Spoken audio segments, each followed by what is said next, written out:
What's up, B Squad? It is your boy JB, and we are here today, you guys, with a long overdue video of Let's Get Into the Blogs, you guys.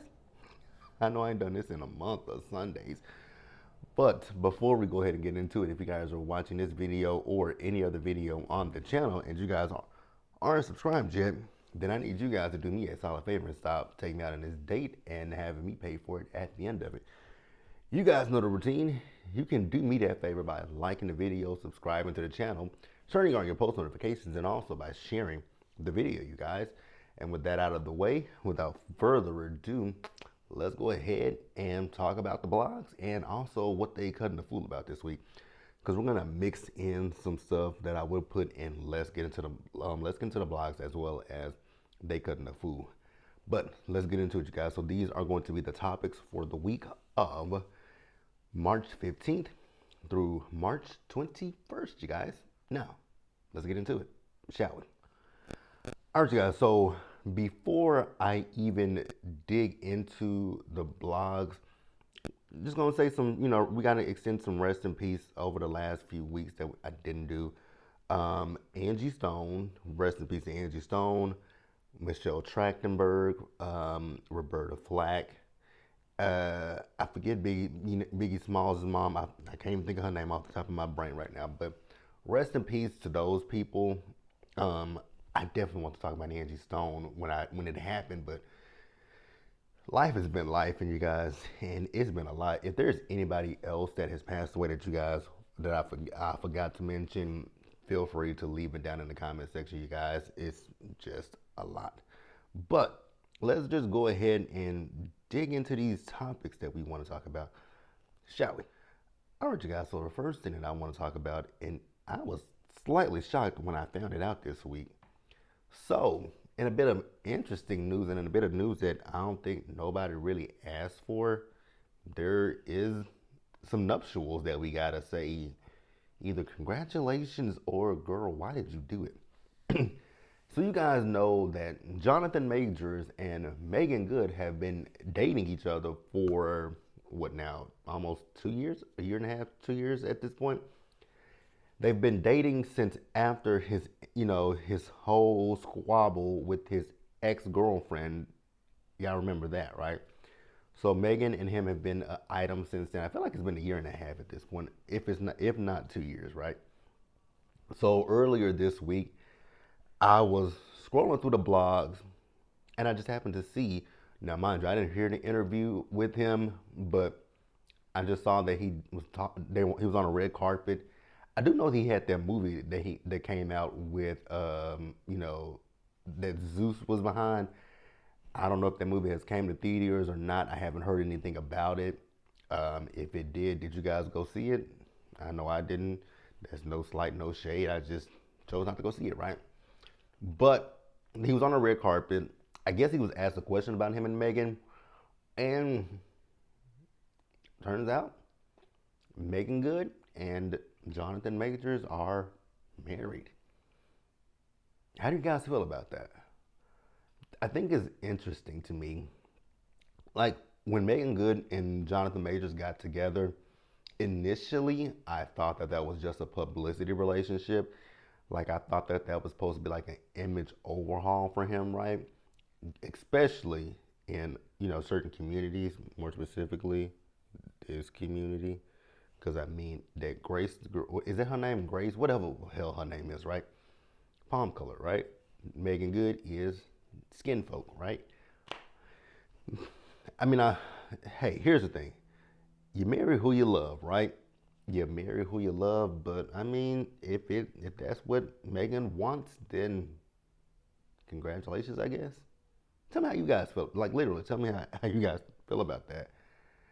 It Again, if that's what her heart wants, then I can't really sit here and bash her. But I mean, then I did see something about him earlier this week where he was talking about that past relationship. Now, I'm not going to paraphrase or anything like that because I don't remember what the article was about, but I do know he spoke on that previous relationship and allegedly, because I don't remember the article because I didn't really read it because it was It was something that I was interested in, but I could have swore I read in that article, and I could. You guys can correct me if I'm wrong, but I could have swore I read in that article that it mentioned, or at least the headline mentioned, that there might have been some abuse in that previous relationship. Again, don't quote me. That I'm not saying that's what it was. I'm just trying to remember off the top of my brain. But yeah, Megan Good and Jonathan Majors are in fact married. Again, interesting. Here's the thing I will say: if she likes it, I love it for her. If they like it, I love it. I ain't got much to say. Congratulations to the happy couple. Congratulations to the happy couple. Congratulations. Is that all we can say? Yeah, okay, so I was right. It says here, this is from Screen Geek. Jonathan Majors admits to strangling ex girlfriend in audio leak. Megan. Again, if you like it, I love it, Megan. I ain't got much else to say about it. Let's go ahead and move on to the next story, you guys. All right, you guys. So the next story. you know, I just spoke about Angie Stone, right? Not too long, in remembering the ones we lost, right? So you guys know Tyler Perry spoke in Angie Stone's memorial, right?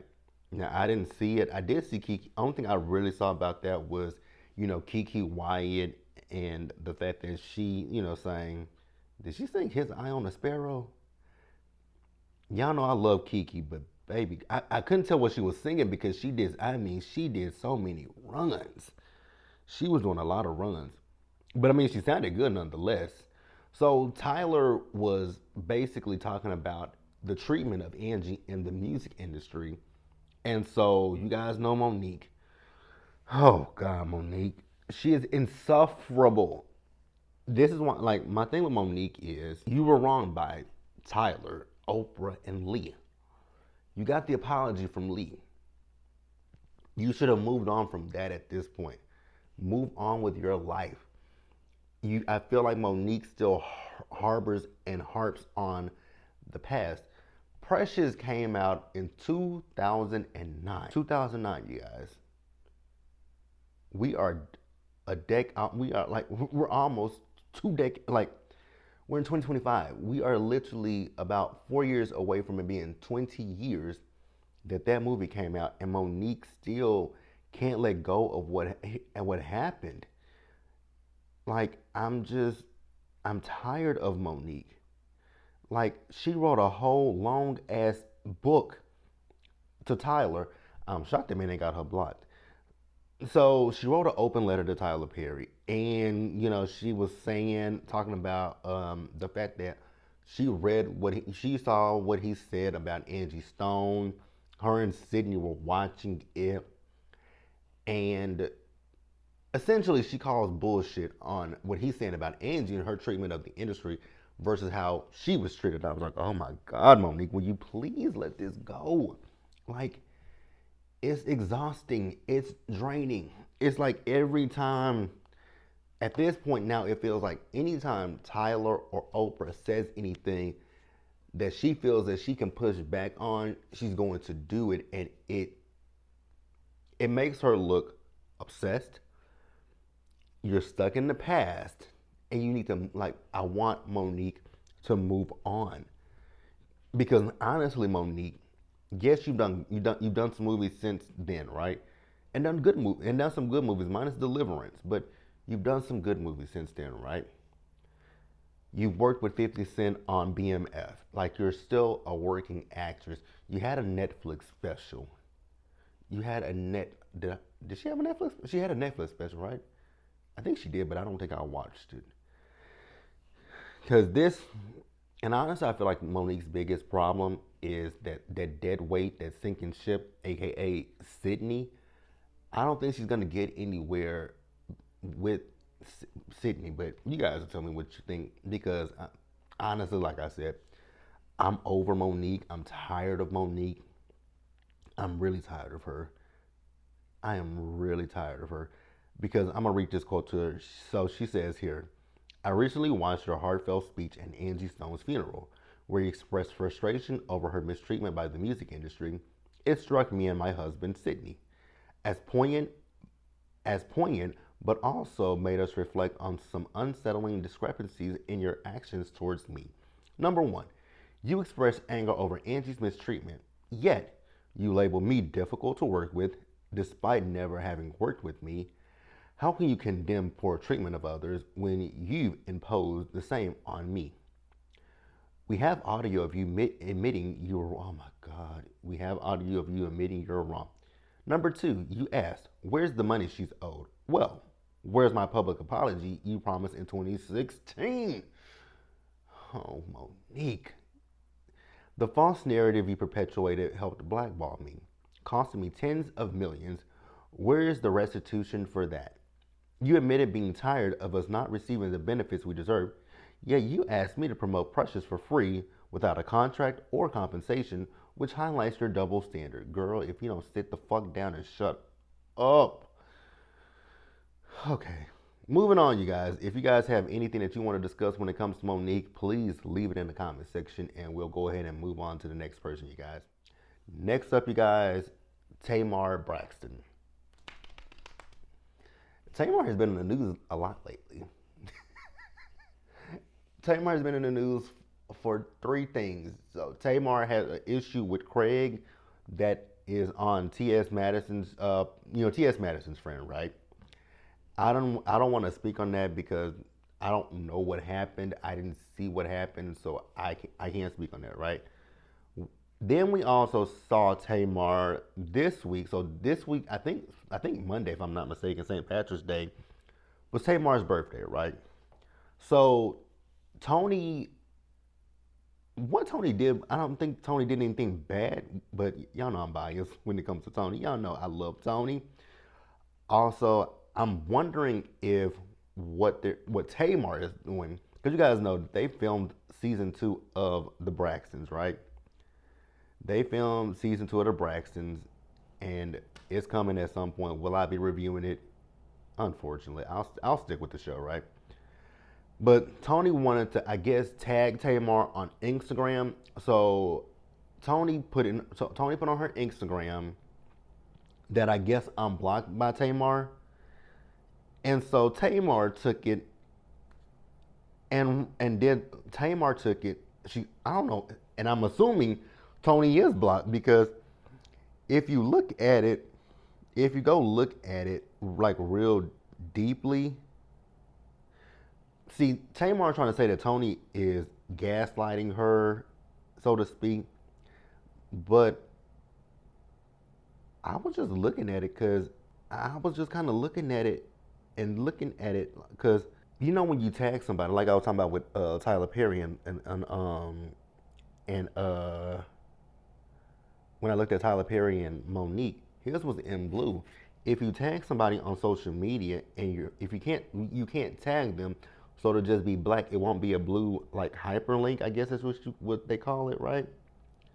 But Tamar feels that Tony is gaslighting her. Girl, you could have easily texted your sister. So, what Tony did was, Tony said, wanted to repost that gorgeous picture of you, but I'm blocked again. Anyways, happy birthday, Tay.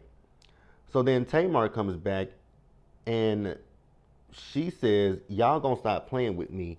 It's my birthday. I'm celebrating with my friends and not bothering a soul. You did it to be mean like we don't talk. Happy birthday to me anyway. I don't think Tony did that to be mean. Now, if y'all took it a different way, please let me know. I think, here's the thing, because if you guys follow me, my little cousin's birthday was on St. Patrick's Day. I went to my Instagram story. I have 2 pictures of us from when we were younger, right? I put them in my story. I went to go tag my cousin in the Instagram story, and I found her. I knew we had DM'd. I knew she had responded to one of my Instagram stories previously, so I went through my Instagram. I went through my DMs, and it's just a clear ghost that's in place of her picture. I was like, what the fuck? So I texted her. I was like, bitch, have you deactivated your Instagram? And she said, yeah. I was like, bitch, I was trying to tag you on your birthday. And she said, let me go reactivate it. So I got where Tony was coming from. Tony wanted to repost her sister, but she couldn't. I'm assuming it was something that she liked, a picture that she probably liked of them together, or just of Tamar. She wanted to repost it. She couldn't find her sister, so she assumes her sister blocked her. Now, granted, granted, I'm pretty positive that Tony texted her sister and said, "Happy birthday, Tay." I'm pretty positive Tony probably did that. But I get where she's coming from. It's like you want to show the world, like, hey, it's my sister's birthday. Go wish my baby sister a happy birthday. But I can't find you. Now, did Tony have to do that? No, Tony did not have to do that. But again, you guys know, when it comes to the Braxton sisters, I love Tony, and I'm a rock with Tony over Tamar. Even though I used to love Tamar back in the day. But yeah, I want you guys to just tell me, how do you guys feel? Because I can see, honestly, in this point, I can see both sides. It's not that I was upset with Tamar. It's not that I'm upset with Tamar. It's not that I'm upset with Tony. But the weirdest thing was that Tamar screenshot their text messages, because like, I guess, no, let me look at my text messages real quick. Because when you send a text message to somebody, okay, so yeah, your messages be in. So Tamar had text Tony, and you see the text message thread, right? But she posted her text messages. I'm glad you can't see Tony's phone number. I'm glad you can't see Tony's phone number. But I mean, let me know what you guys think. Whose side are you guys on? Honestly, I'm on nobody's side because I'm just being funny about, defending Tony. I don't care. I just thought it was rather interesting. And girl, on your birthday, I would have paid a dust. But hey, whatever. Moving on to the next story, you guys. All right, you guys, let's talk about Wendy Williams real quick, right? So you guys know last week Wendy went to the hospital, and if I'm not mistaken, I think she took a cognitive test. Correct me if I'm wrong. Correct me if I'm wrong. But I do know last Friday she was on The View, right? And I watch The View every day, right? I don't miss an episode of The View. I watch them every morning. They're currently on right now, and they're getting ready to go off, right? So Wendy was on there, and honestly, you guys, Wendy sounded so good. Now, I don't watch TMZ, but I did see the last time that she spoke to TMZ and how she sounded. She sounded very lucid and clear. Like, she sounded so good, right? I've even saw pictures of Wendy recently, and Wendy looks good. So you guys know Wendy is in court trying to get something done with this guardianship, right? Either I know she wants out of the guardianship, or at least she wants somebody else, because y'all know she's in that place, that memory facility in New York, right? And she can't leave, which last week, which I call bullshit last week, that whole shit with her and her niece Alex, where they call the police. If this is a long-term memory care place, I'm pretty sure that the doors are locked and they can't get out without someone at the front desk knowing. But for them to sit there and pretend as if they didn't know where Wendy was, Wendy went to the hospital, right? After that, she said it on The View. They went to the hospital. She went back home to the memory care facility, right? Her niece Alex checked her out to take her to dinner. Then they get back from dinner, and that's when the police were there with these people trying to say they didn't know where she was, but Wendy clearly said that Alex checked her out. So I'm just, honestly, I'm hoping nothing but the best for Wendy. I'm hoping nothing but the best for Wendy. So this comes to us from The Sun. It says, Wendy Williams' first step to freedom granted as star battles guardianship in court after being locked at a center. So it says, in exclusive photos and videos obtained by the U.S. Sun Wednesday, Wendy, 60, beamed on her way out of court on Monday after she faced a judge who holds the keys to her freedom from the restrictive guardianship she's under She is under Sabrina Moore. Is that the article? No, it's not. After the hearing, Wendy stopped and chatted with a photographer who asked her if court went her way. She responded, "It did." Then, when asked if the emergency petitions went in her favor, she responded, "They did. Thank you." The Sun can exclusively reveal Judge Lisa Solkoff agreed to allow the former queen of daytime TV to move from the secured memory unit that Wendy has called a luxury prison. That is amazing.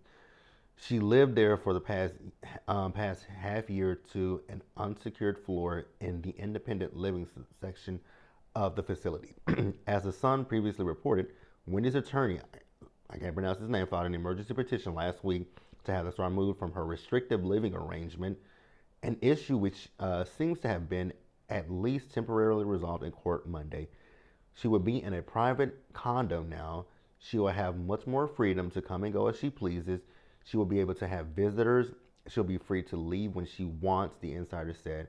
Wendy, who has never been photographed at guardianship court before, was there for a number of other important reasons as well. That is amazing. I am ecstatic for Wendy. I really, truly am. Like I said last week when I watched her interview, Wendy sounded good. You know, Wendy did talk about her sobriety and the fact that she is sober. Like I said, she sounded good. The pictures that I saw of Wendy, she looks good. Give that woman her life back. That is all I ask, is give that woman her life back. And I never agreed with, honestly, I never agreed with the whole guardianship thing. This was brought on by Wells Fargo. And I mean, here's the thing. If they were gonna put her under a guardianship, which family can fuck you over too, but why not put her in the care of people who actually love her and care about Wendy? This Sabrina woman don't know Wendy from a can of paint, and I don't think she gives a fuck about Wendy. But that's all I got with that, you guys. Please tell me what you guys think about it, and we shall go ahead on and move on to our next story, you guys. So our next story is Teyana Taylor. So you guys know that her divorce was finalized from Iman Shumpert. One thing about Teyana, that woman is fine as hell. So last week it came out the details of the divorce. You know, her getting the cars, the house, and all that kind of stuff, right? So at this point, Teyana has filed court documents. It says, this comes to us from People Magazine. It says, in court documents filed on Tuesday, March 18th, Teyana Taylor claimed her ex-husband Iman leaked their divorce settlement. She requested that the court hold the former NBA star in contempt. Iman has denied the leaking of the documents. So the divorce drama continues for Teyana Taylor and Iman Shumpert.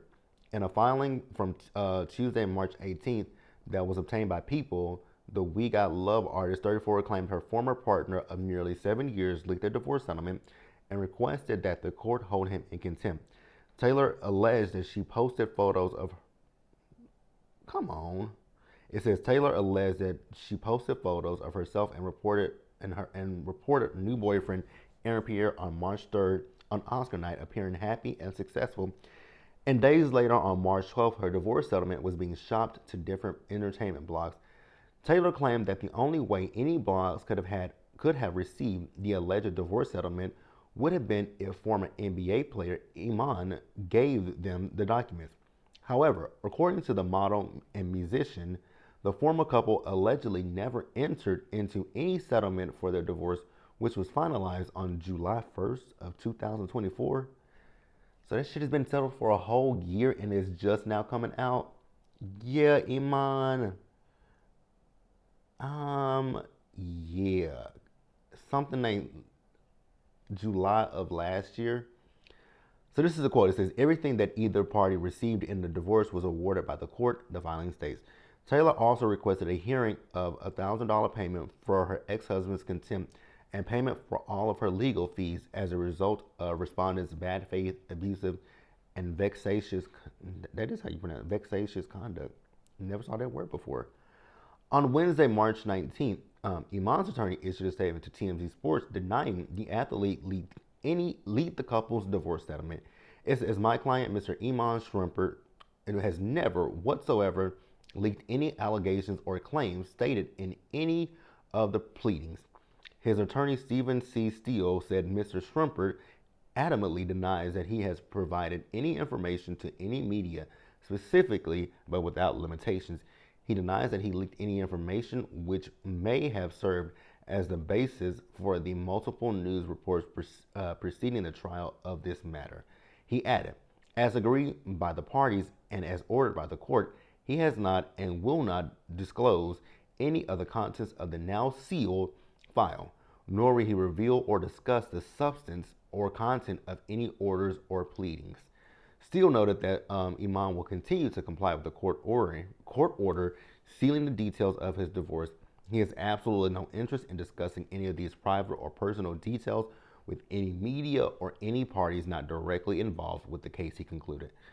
That day, Taylor took to Instagram Live to shut down rumors that she wanted to have Iman arrested for contempt because she believed he allegedly leaked the documents. I never tried to send Iman to jail. I'm still not trying to send Iman to jail, she said in the video. However, I have to file a motion to get him to leave me alone so we can both go and live our life in peace. So it just keeps going. So she says here, I post my little picture at the Oscars and it does 1.4 million views. Then the next day, all of a sudden, here comes these fake divorce settlements, Taylor said, per the outlet. That's the part y'all don't see. Every time I have something going on, there's another story about this sealed divorce. She also quashed rumors about a settlement. Let's get this gold digger shit out the way, Taylor said. Every single car that I walked away with, I literally paid for out of my pocket. I bought my tour bus with my hard-earned money. I bought my Maybach after Iman crashed my Rolls Royce and never replaced it. Let's be very clear. I left with what I came with. Okay. Because remember, I said I talked about a tour. Well, I didn't talk about a tour bus, but they talked about the cars. They said she got some cars and a tour bus, but she says she bought that shit with her own money. And let's not sit here and pretend like for people to try to accuse her, try to play her like she's a gold digger. Let's not do that, you guys.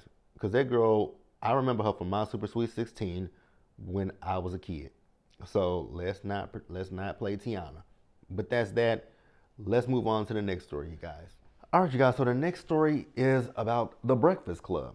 Now, what I will say before I get into my thoughts and opinions about this, what I will say is I am not the biggest Just Hilarious fan, but I'm also not going to sit here and gaslight her the way that Charlamagne and Envy were gaslighting her. So what happened is here's another thing. I don't watch The Breakfast Club. I don't listen to The Breakfast Club. Now here in Dallas, they don't have The Breakfast Club on the radio. I know in Houston they do. So if I go to Houston, sometimes I will hear The Breakfast Club, but not that often, right? So I don't listen to The Breakfast Club. I don't watch them. Only time I really watch The Breakfast Club is if there is someone on there that I am remotely interested in. Other than that, I don't typically watch. But I do know that, Just Hilarious. You guys know she got the job. She got pregnant. And so she's gone on a maternity leave. And so a girl named Lauren LaRosa came in to, temporarily fill in while Jess was on maternity leave. So Jess comes back from maternity leave and Lauren is still around. And we all know The Breakfast Club only has 3 hosts, right? Remember, it was Angela Yee, Charlamagne the God, and DJ Envy. Angela Yee left. They tested for someone to replace Angela Yee. That person was Just Hilarious, right? So Jess comes in, Jess gets pregnant, Jess goes out, Jess comes back. Lauren comes in temporarily. Lauren is still there. And so Jess's whole situation is, I go on maternity leave, cool. I come back, she's still here. She's doing my segments like Jess with the Mess, but Jess was like, I created that segment. If y'all want her to do it, keep that segment, change the name of it to something dealing with Lauren, right? And I agree with her. Like, if y'all want her to do that segment, shit, let her have it. But don't have it as Lauren with the Mess or just give it to her. Change the name of it, right? Now, what I will say is when it comes to Jess, again, like I said, I'm not the biggest fan of, I'm not a Jess Hilarious fan, right? I don't 100% find her funny. There are times that I do see things that she does, and I will get a little bit of a chuckle out of it, but not that much of a chuckle out of it. But I do get a chuckle out of it nonetheless, right? So we get that, right? And so she goes live, and I was like, "Ooh, girl, I don't know why you went live." Honestly, when she went live, I thought that was her way of quitting. I thought that was her way of quitting the damn show is when she went live, right? Come to find out, that wasn't her way of quitting. I said, "Oh, it wasn't." I'm like, "Oh, so that's gonna be uncomfortable when you go back to work, huh?" And boy, was it ever. So live on air, Jess, Charlemagne, Envy, and even Lauren at one point had a whole last conversation about Jess's feelings. Here's the thing. Again, not a fan of Jess Hilarious, right? But Jess's feelings were very much valid and they were invalidated when with this conversation with Charlemagne and Envy. I feel like Envy pretended like he cared more than Charlemagne did because Charlemagne was just over there laughing, kikiing, and gas. Actually, let me take that back. Charlemagne was just laughing and kikiing, right? But I do feel that both of the men were gaslighting the fuck out of Just Hilarious. Like you could listen to that conversation and just hear them gaslighting her. Honestly, just you know, and then Corey Holcomb has some stuff to say about Just Hilarious. There were some things that he did say that I kind of agree with, not completely. Like when you listen to Jess Reed, sometimes I do, but I also think when you listen to Jess Reed, it's just that thick, heavy Baltimore accent that you hear. It's not that the girl can't read, it's just that you hear that thick ass Baltimore accent. And no shade to anybody who's from Baltimore, love y'all down, right? You just hear you just hear her accent, but then at the same time, Corey was saying some, I mean, downright mean things about the girl because he's kind of less hilarious. He's talking about the things that he's saying about her.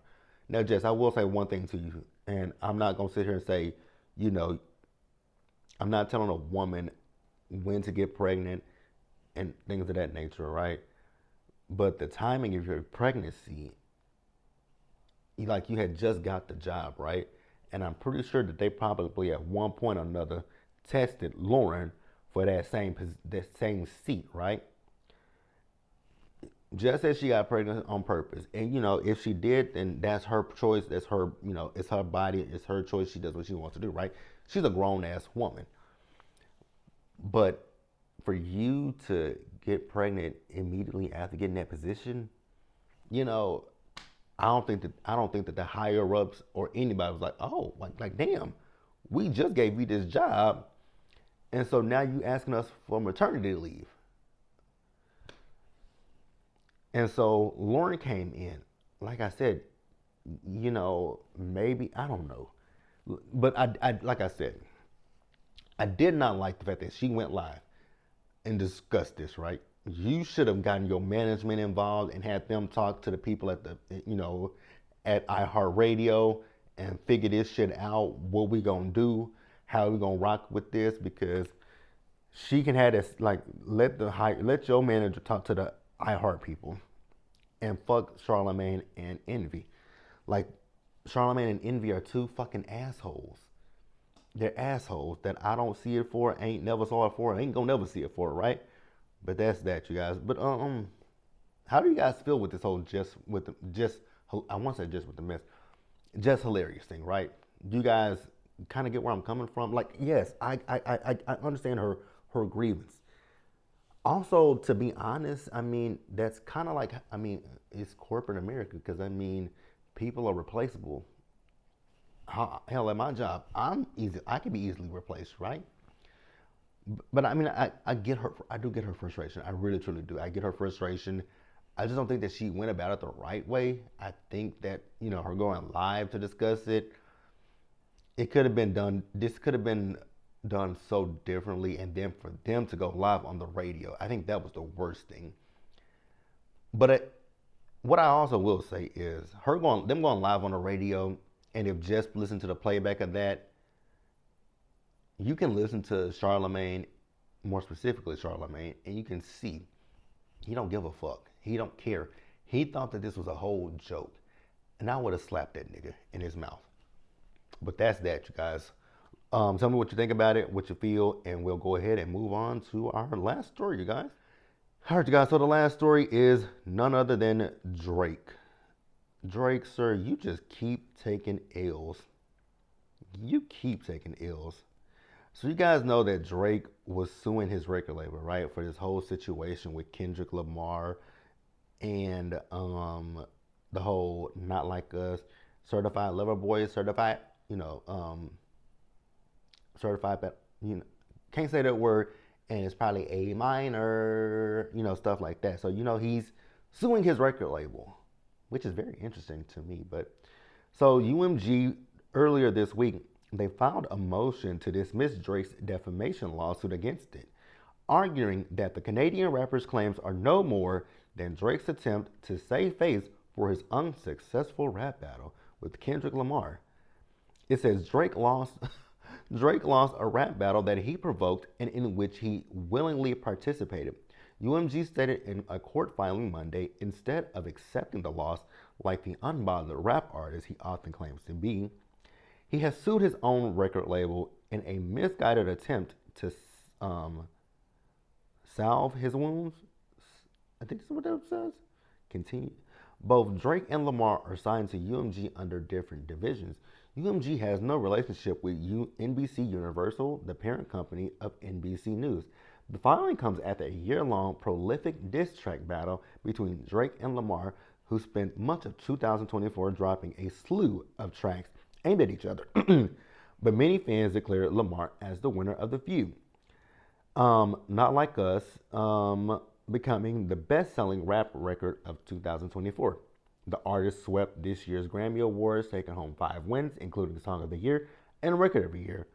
Lamar's momentum continued as he performed at the Super Bowl halftime show in February, where the crowd loudly sang along as he performed Not Like Us, and they sure did, and even had Serena Williams grip walking. You guys, I got a breaking story that I want to talk about. I thought about it, and I'm going to finish up Drake, and then we'll talk about it.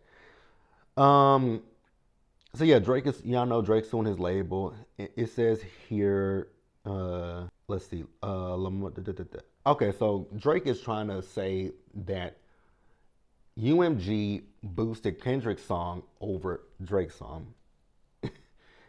Drake, Drake and iHeartMedia reached a settlement last month, but his claims against UMG remain active. UMG previously told NBC News that the suggestion that UMG would do anything to undermine any of his artists is offensive and untrue.